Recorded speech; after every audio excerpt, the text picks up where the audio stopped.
Hello students, good morning. Welcome to Divine Public School. Yes, class second. Class second Hindi lesson number 5 part 15 sorry 5 नहीं 15. Yes, आज हम पढ़ेंगे 15 lesson. 15 lesson सिर्फ आपको एक समझने के लिए है और उसमें आपको क्वेश्चन आंसर शब्दार्थ वगैरह कुछ भी नहीं है. सिर्फ आपको एक समझने की चीज है. इसका क्या है? राष्ट्रीय चिन्ह. राष्ट्रीय मीन्स नेशनल, चिन्ह मीन्स सिंबल. हमारे राष्ट्रीय चिन्ह क्या होते हैं? ओके स्टूडेंट्स, देखिए राष्ट्रीय चिन्ह क्या होते हैं. क्या होते हैं बताते हैं हम आपको. अभी रुकिए 2 मिनट्स वेट.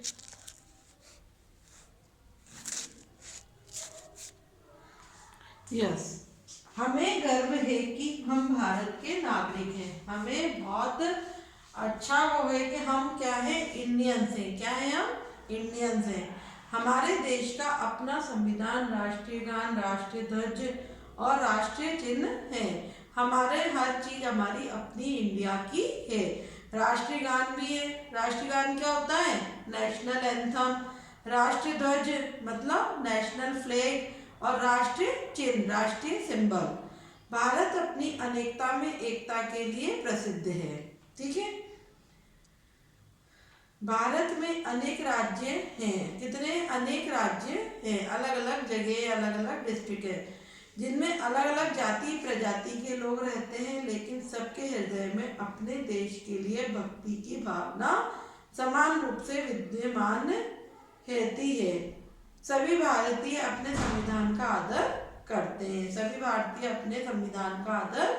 अलग अलग लोग हैं, अलग अलग धर्म के लोग हैं, अलग अलग जाति के लोग हैं, लेकिन इंडियंस क्या कहलाते हैं? वो वी आर इंडियंस, है ना. हम सब इंडियंस हैं.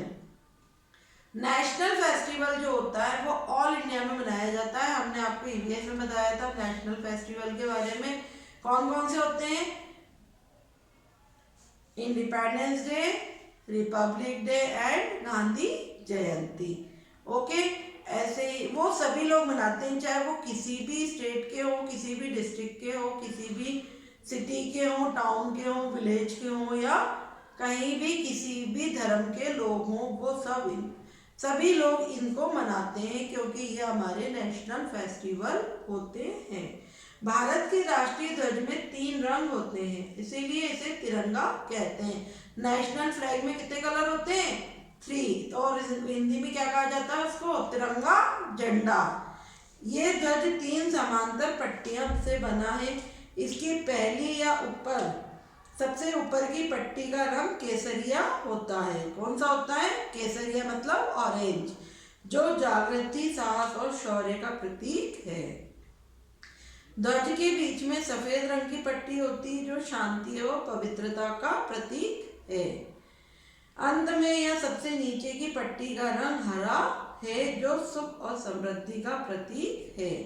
सफेद पट्टी के बीच में एक चक्र बना होता है. क्या बना होता है? एक चक्र बना होता है.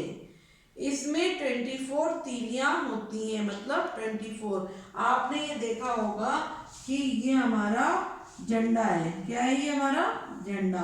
और ये इसके बीच में ये हमारे ये बना होता है. तो इसके अंदर जो स्टिक्स होती है ना, ये जो स्टिक्स होती है ये कितनी होती है? 24. इनको बोलते हैं 24 तीलियां, स्टिक्स, है ना.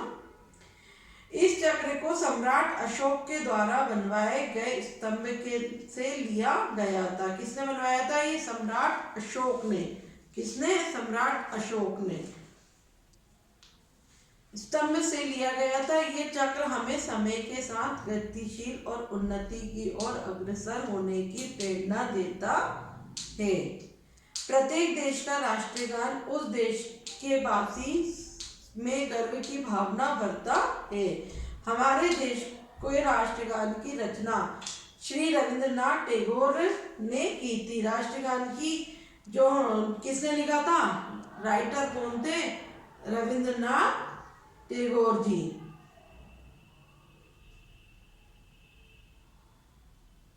राष्ट्रगान के समय हमें सावधान की मुद्रा में खड़े रहना चाहिए। आप पता है अपन नेशनल एंथम बोलते हैं तो कैसे खड़े होते हैं, बिल्कुल अटेंशन, है ना। इस राष्ट्रीय गीत में भारत की भौगोलिक स्थिति के साथ देश प्रेम भी झलकता है। राष्ट्रगान का सम्मान देश के सम्मान को दर्शाता है, हमारे राष्ट्रगान को समझाता है। देखिए बच्चों, अब इसके बाद जो 16 लेसन है वो हम आपको अगली वीडियो में बताएंगे। पहले हम पढ़ते हैं लेसन नंबर 18, इसी के साथ साथ हम पढ़ते हैं लेसन 18। लेसन 18 भी जो है आपके लिए समझने का है। क्या है, सिर्फ समझने का है, उसमें भी आपको कुछ भी नहीं करना है। इसलिए हमने दो चैप्टर्स की एक साथ ही आपको पढ़ा देना। लेसन 18 है हमारा सड़क के नियम। आपको सेफ्टी रूल्स ऑन रोड हमने उसमें भी पढ़ाया था, ईवीएस में भी पढ़े थे ना अपन ने, सड़क के नियम। ओके, देखिए अब सड़क के नियम क्या होते हैं। एक बार हर्षिता के पिता उसे छोटे भाई को बाजार ले गए। हर्षिता और उसके छोटे भाई के बारे में हम आपको बताएंगे। उसके पापा जो हैं उसको बाजार ले गए। सड़क पर बहुत भीड़ थी। इतनी भीड़ देखकर हर्षिता घबरा गई। भीड़ को देखकर हर्षिता डर गई। उसे लग रहा था कि वो सड़क कैसे पार कर पाएगी, क्योंकि सड़क पर बहुत से वाहन चल रहे थे। काफी देर इधर उधर देखने के बाद उसका ध्यान सड़क पर बनी हुई सफेद व काली पट्टियों पर गया। किस पे गया, ब्लैक एंड व्हाइट स्ट्रिप्स पे। किस होती है वो, ज़ेब्रा क्रॉसिंग। याद आया ना, ध्यान उस पर गया जहां से लोग सड़क पार कर रहे थे। क्या कर रहे थे, सड़क पार, रोड क्रॉस कर रहे थे। उन तीनों ने भी वहीं से सड़क पार की। कहाँ से की, zebra crossing, black and white strips पे से। हर्षिता को उन काली सफेद पट्टियों के बारे में नहीं पता था, अतः उसने पिताजी से उन पट्टियों की तरफ इशारा करते हुए उनके विषय में पूछा। पिताजी ने बताया कि ये ज़ेब्रा क्रॉसिंग है। क्या बताया, ये ज़ेब्रा क्रॉसिंग है। जब लोगों को सड़क पार करनी होती है तो वो इसका प्रयोग करते हैं। जब हमें रोड क्रॉस करना होता है तो हमें ज़ेब्रा क्रॉसिंग का यूज़ करना होता है, उसके पापा ने बताया। फिर पिताजी हर्षिता को सड़क पर चलने के नियम बताने लगे, जिसे हर्षिता बड़े ध्यान से सुनने लगी, है ना। पिताजी ने कहा, मतलब पापा ने कहा, सड़क पार करते समय सावधानी बरतना बहुत आवश्यक होता है। वे आवश्यक है। वे अगर आप ध्यान नहीं रखोगे तो आपका क्या हो जाएगा, एक्सीडेंट हो जाएगा। सबसे पहले सड़क पार करते समय अपने दाईं और बाईं ओर देखो। मैंने आपको बताया था जब रोड क्रॉस करना होता है तो राइट और लेफ्ट में हमें देखना चाहिए। जब कोई गाड़ी न आ रही हो तब सड़क पार करो। जब कोई भी पास में कोई गाड़ी नहीं दिखे तो आप रोड क्रॉस करें। चौराहे पर लाल, पीली और हरी बत्तियां लगी होती हैं। आपने देखा है ना, रेड और येलो और ग्रीन लाइट हमें लगी होती है ऐसे चौराहों पर, मतलब सर्किल पर, जिनके संकेत समझना आवश्यक है। लाल बत्ती का मतलब होता है, लाल लाइट का मतलब होता है, रेड लाइट का मतलब होता है रुक जाओ।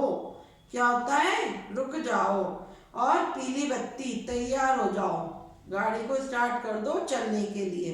और हरी बत्ती का मतलब होता है, ग्रीन लाइट का मतलब होता है गाड़ी को आगे बढ़ा दो। ये संकेत वाहनों के लिए हैं। पैदल यात्री को सड़क उस समय पार करना चाहिए जब पार करने के लिए ज़ेब्रा क्रॉसिंग पर सभी ओर से गाड़ियां, वाहनों का आना जाना बंद हो। जब भाई रेड लाइट हो गई, सारी गाड़ियां रुक गई तो किसके लिए रुकी हैं, पैदल चलने वालों के लिए, रोड क्रॉस करने वालों के लिए वो लाइट चली है। जब सबने रोड क्रॉस कर लिया, कोई भी नहीं है, तो येलो लाइट करेंगे।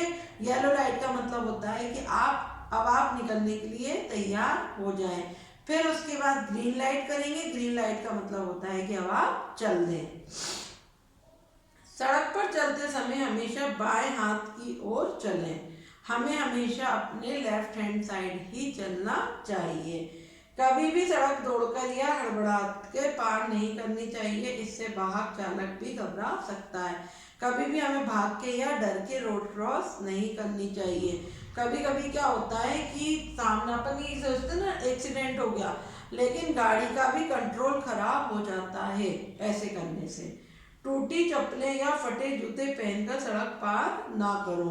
कभी हमारे पैर से चप्पल ही निकल गई, स्लीपर निकल गई या टूट गई तो हम गिर सकते हैं और गाड़ी वाला हमको मार सकता है। सड़क पर पैदल चलते समय विशेष सावधानी रखनी चाहिए और पार पथ मतलब होता है फुटपाथ। क्या होता है? फुटपाथ का प्रयोग करना चाहिए।